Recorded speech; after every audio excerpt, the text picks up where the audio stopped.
मान्यवर, किसी को संशय रखने की जरूरत नहीं है। बैलिस्टिक रिपोर्ट मेरे पास है, मेरे हाथ में है और 6 वैज्ञानिकों ने इसको क्रॉस चेक किया है।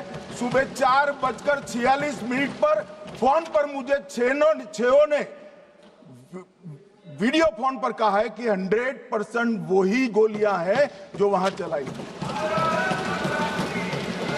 मान्यवर,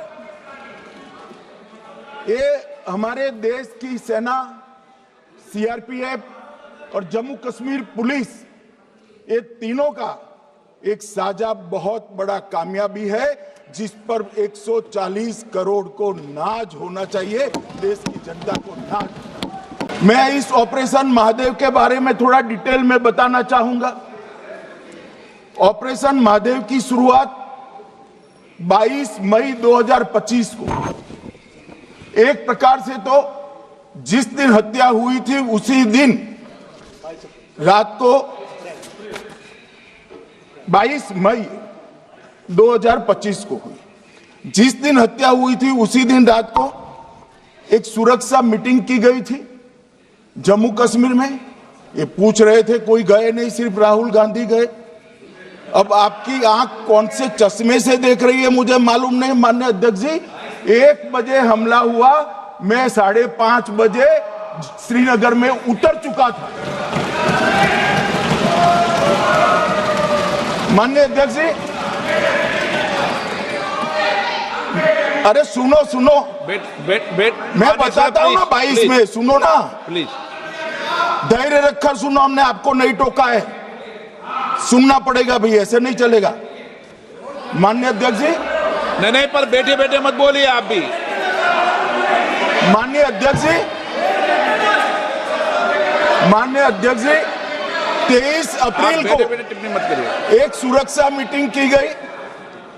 सभी सुरक्षा बल, सेना, CRPF, BSF, Jammu Kashmir police, और सबसे पहले उसमें निर्णय किया गया कि जो नृशंस हत्यारे हैं वो देश छोड़कर पाकिस्तान भाग न पाए, इसकी हमने पुख्ता व्यवस्था की और भागने नहीं दी। 22 मई को आईबी के पास एक ह्यूमन इंटेल आई और एक क्षेत्र के अंदर, दाची गांव क्षेत्र के अंदर आतंकवादियों की उपस्थिति की सूचना मिली। आईबी और सेना द्वारा दाचीकाम क्षेत्र में अल्ट्रा सिग्नल कैप्चर करने के लिए जो इंस्ट्रूमेंट हमारी एजेंसियों ने बनाए हैं, इसके द्वारा इस सूचना को पुख्ता करने के लिए मई से 22 जुलाई तक लगातार प्रयास किए गए। ठंड में ऊंचाइयों पर हमारे सेना के अधिकारी पैदल इनके सिग्नल प्राप्त करने के लिए घूमते रहे, आईबी के अफसर भी घूमते रहे, सीआरपीएफ भी घूमती रही, और मान्यवर 22 जुलाई को हमें सफलता मिली। सेंसर्स के माध्यम से आतंकवादी होने की पुष्टि मिल गई।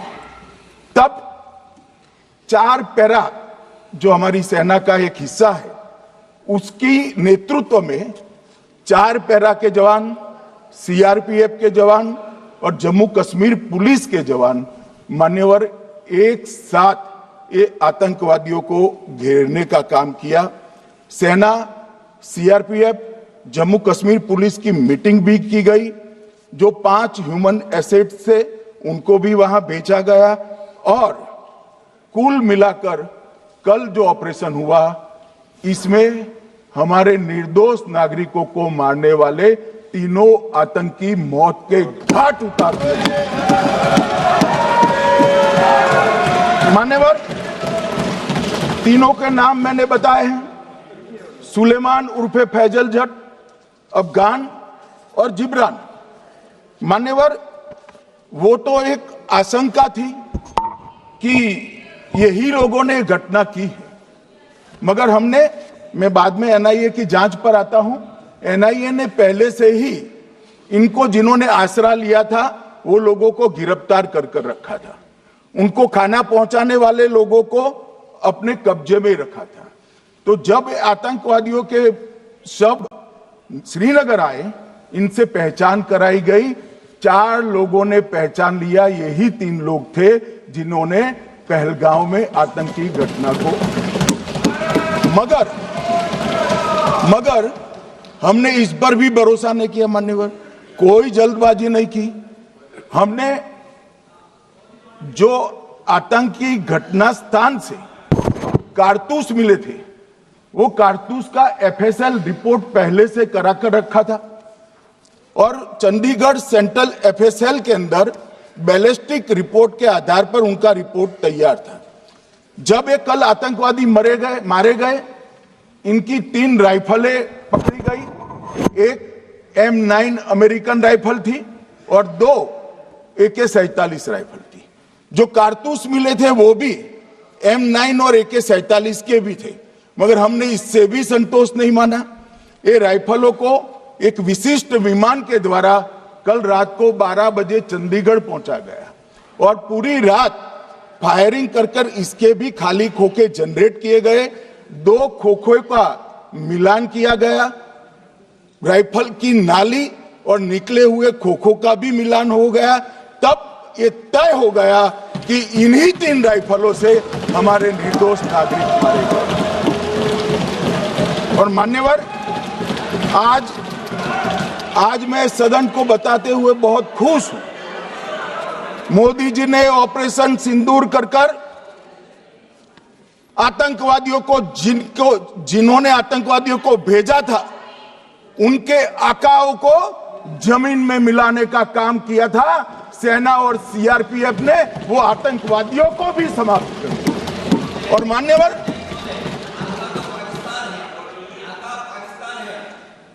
कौन पाकिस्तान से आपकी बात होती है क्या? अरे बैठ जाओ भाई।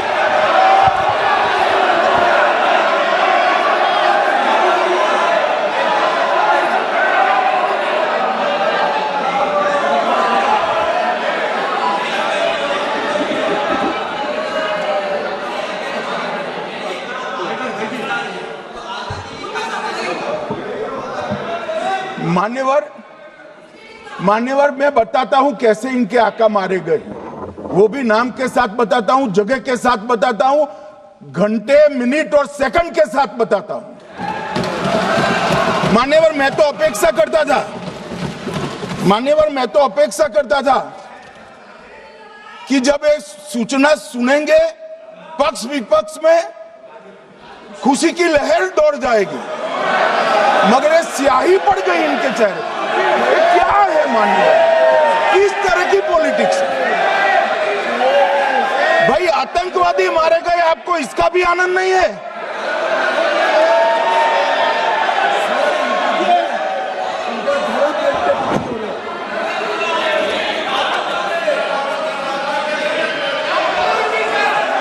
अखिलेश जी बैठ जाइए, मेरा पूरा जवाब सुनिए, आपका सब जवाब आ जाएगा। भाई आप आतंकवादियों का धर्म देखकर दुखी मत होइए।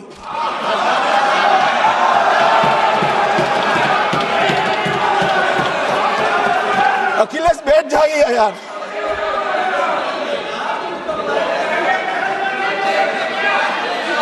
अखिलेश जी बैठ जाइए।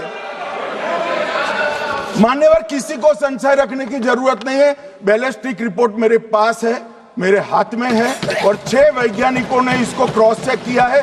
सुबह 4:46 पर फोन पर मुझे 6 ने वीडियो फोन पर कहा है कि 100% वही गोलियां हैं जो वहां चलाई। मान्यवर, ये हमारे देश की सेना, सीआरपीएफ और जम्मू कश्मीर पुलिस, ये तीनों का एक साझा बहुत बड़ा कामयाबी है, जिस पर 140 करोड़ को नाज होना चाहिए, देश की जनता को नाज। एनआईए की जांच के बारे में भी बताना चाहूंगा। मान्यवर, जिस दिन लश्कर-ए तोयबा ने और इसके आउटफिट TRF ने इसकी जिम्मेदारी ली, उसी दिन हमने तय कर लिया था कि ये जांच एनआईए को सौंप दी जाएगी, क्योंकि एनआईए आतंकवाद के केसों की जांच के लिए, वैज्ञानिक तरीके से जांच करने के लिए और सजा कराने के लिए महारत हासिल की हुई विश्व मान्य एजेंसी है, जिसका सजा कराने का दर 96% से ज्यादा है।